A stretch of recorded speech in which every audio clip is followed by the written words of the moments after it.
Hello. आज हम बात करने वाले हैं फ्रेंडली पेरेंटिंग के बारे में।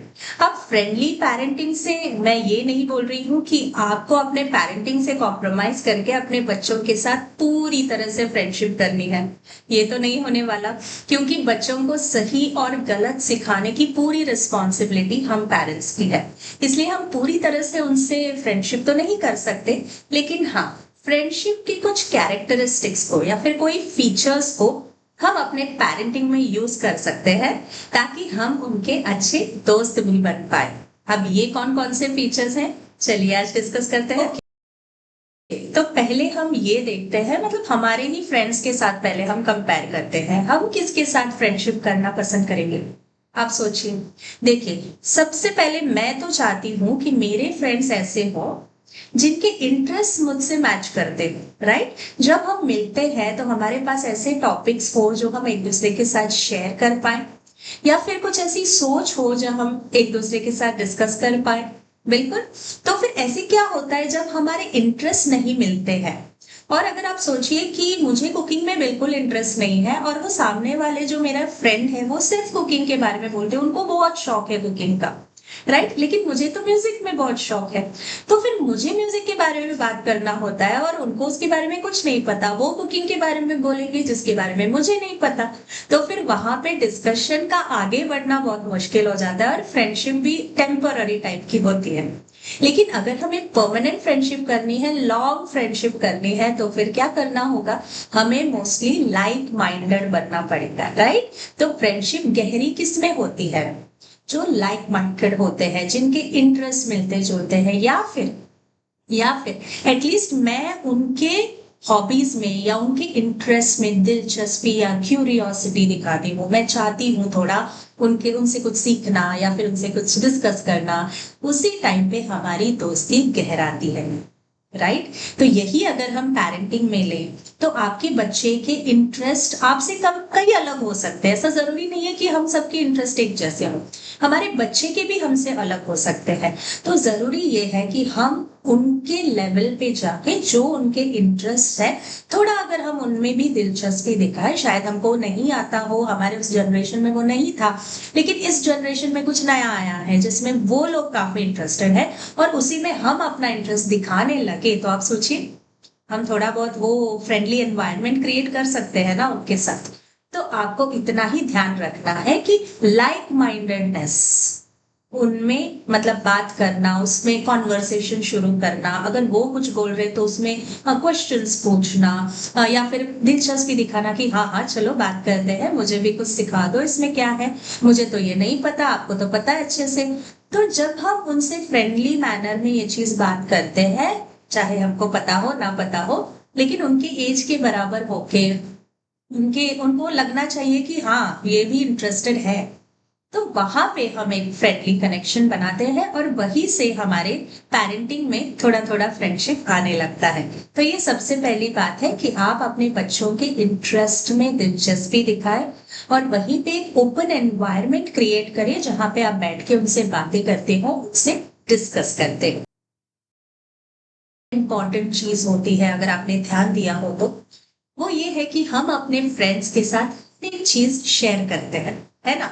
जैसे जरूरी नहीं है कि हम अपने फैमिली में भी वो चीज बताएं, लेकिन फ्रेंड्स से डेफिनेटली हम वो चीज शेयर करते हैं। कोई भी बात जो हमको खाए जा रही हो, बहुत दिनों से हम उलझन में हो, कोई प्रॉब्लम हो, कोई डिसीजन मेकिंग में टेंशन आ रही हो, तो हम लोग फ्रेंड्स से बात करते हैं। आप सोचिए, आपके बच्चों की लाइफ में भी बहुत सारे प्रॉब्लम्स आते होंगे, है ना। हमारे लेवल के प्रॉब्लम नहीं आते होंगे, बहुत छोटे मोटे सिली सिली प्रॉब्लम्स आते होंगे, तो वहां से वो कहाँ जाते होंगे, फ्रेंड्स के पास। राइट, लेकिन क्या उन फ्रेंड्स में भी उतनी मेच्योरिटी है कि वो उसको सॉल्व कर पाए, नहीं है। तो फिर हमको घर में ही उनको एक एनवायरनमेंट ऐसा बनाना है जहाँ पे वो खुद को सेफ जोन में फील करे, वो आके अपने प्रॉब्लम्स को हमारे सामने प्रेजेंट करे और हम उनके प्रॉब्लम्स को बैठ के सुने और सॉल्व करें। अब इसके लिए क्या होना पड़ेगा, जरूरी नहीं कि हम अगेन उनके लेवल पे जाके उनके मेच्योरिटी लेवल पे सोचे, ऐसा नहीं है। हमको बस ओपन रहना है। जब वो हमारे पास प्रॉब्लम्स लेके आए तो हमारा रिएक्शन जो है वो थोड़ा कंट्रोल में रखना है। जरूरी नहीं है कि हर बार हम जैसा सोचते हैं वैसा ही सिचुएशन हो। कभी कभी सिचुएशन वैसे भी हो सकते हैं जो हमने एक्सपेक्ट ही नहीं किए। राइट, जब हम एक पेरेंट है तो पता नहीं कहाँ कहाँ से क्या क्या प्रॉब्लम्स आ जाते हैं, क्या क्या चैलेंजेस आते हैं, लेकिन फिर भी हमें तैयार रहना होगा। हमारे रिएक्शन को हमारे कंट्रोल में रखते हुए बोलना है कि हाँ बेटा, मुझे तो डेफिनेटली ये उम्मीद नहीं थी, लेकिन इट्स ओके, अब हो गया तो हो गया, let us sit and discuss, आगे का क्या करना है ये हम सोचते हैं।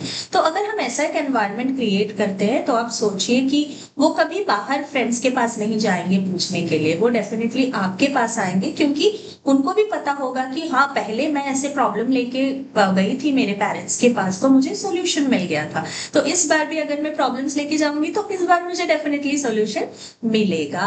तो हमें ये वाला एक जो हैबिट मैं बोलूंगी कि घर में बनाना है कि कोई भी प्रॉब्लम हो हम बैठेंगे, डिस्कस करेंगे, उसके प्रॉस कॉन्स जो भी पॉजिटिव नेगेटिव है उन सब के बारे में हम बात करेंगे, और उसके बाद हम आपको एक जो रिजल्ट है या फिर एक सॉल्यूशन है वो निकालने के लिए हेल्प करेंगे। तो ये सेफ एनवायरनमेंट, फ्रेंडली एनवायरनमेंट आपको घर पे बनाना है, ताकि आपका बच्चा आके आपसे हर बात, अपने दिल की बात शेयर करे।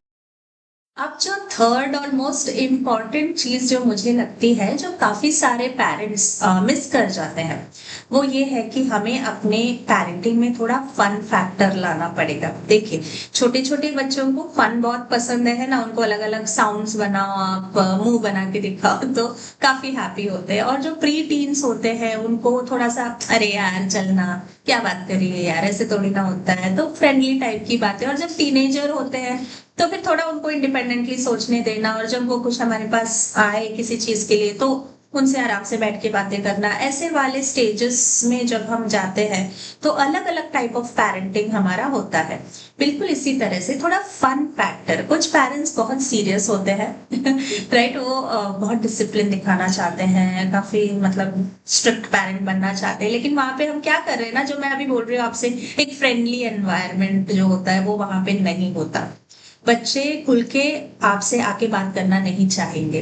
अगर हम उनसे फनी वे में कुछ चीज बोल रहे हैं, या फिर बाकी के जो नॉर्मल डेज है उन दिनों में अगर हम थोड़ा फन एनवायरनमेंट रखते हैं, उनके साथ कनेक्ट करते हैं, क्वालिटी टाइम स्पेंड करते हैं, तो फिर डेफिनेटली जब उनकी प्रॉब्लम हो तो वो आपके पास आएंगे। क्योंकि बाकी के दिन में तो आप डेफिनेटली उनसे फ्रेंडशिप में हैं, तो कभी कभार गुस्सा भी हुए तो भी चलता है। लेकिन हाँ, ये फन फैक्टर अगर आपकी लाइफ में होगा, अगर आप एक्सप्रेस करेंगे कि हाँ आप भी हमारे लिए इम्पोर्टेंट हो और आपके साथ हमारा बहुत अच्छा टाइम जाता है, we are happy with you, जब हम ऐसे उनको दिखाते हैं तो वहां पे भी उनका कनेक्ट होने का चांस काफी बढ़ जाता है। हैप्पीनेस से हम सब एक दूसरे के साथ कनेक्टेड रह पाएंगे। इसलिए अपने बच्चों के साथ आप हैप्पी रहिए और इस फन फैक्टर को अपने पेरेंटिंग में डेफिनेटली लाने की कोशिश कीजिएगा। फ्रेंडशिप के ऐसे बहुत सारे एस्पेक्ट्स हैं जिनको आप अपने पेरेंटिंग में लेके आ सकते हैं। आई होप कि मैंने इम्पोर्टेंट जो 3 है वो यहाँ पे कवर कर लिए हैं। अगर आपको लगता है कि इससे भी ज्यादा कोई बहुत इम्पोर्टेंट चीज है जो मैं मिस कर रही हूँ, तो डेफिनेटली मुझे नीचे कमेंट सेक्शन में बताइएगा। मैं भी जरूर जानना चाहती हूँ, अगर आपने अपने पेरेंटिंग में नया कुछ किया हो या फिर आपने कोई भी ऐसा एक्सपीरियंस हो जो आप शेयर करना चाहते हो हमारे साथ, तो नीचे कमेंट बॉक्स में मैं आपके कमेंट्स का इंतजार करूंगी।